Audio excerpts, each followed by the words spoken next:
nimuze twuzuzanye kuko turafise aho tubivoma. Erega turahiriwe ko turi mu gihugu cashize imbere Imana, nayo tukaba twumvise ko ari umwe mu rwinshi.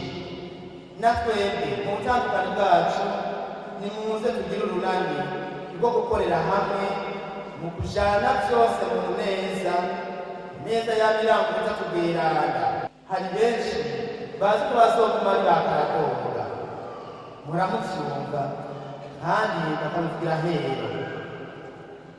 Naho abaturongoye n'abagiye kuturongora badahengeshanya kuduhamagarira kuja mu mashirahamwe ngo twiteze imbere tudakumiranye, kandi bakabiduhako akarorero kuko nabo nyene arivyo barimwo. Hariho abatakira uwo muhamagaro kandi twumvise ko wamuka ku Mana. Nitwijukire kuja mu mashirahamwe, twitwararikane mu neza atawandya wangura. Ubwo bumwe tubukura kuza tubwirana.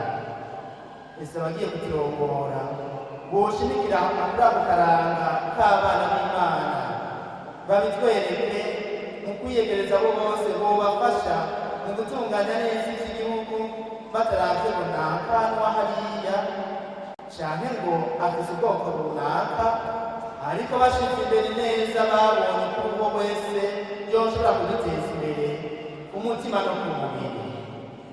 Imana nibahezagire mwese mwene kuzofasha abana b'Imana kugira ubumwe no gusenyera ku mugozi umwe, ibisirokoke abantu nabo bakire. Amen.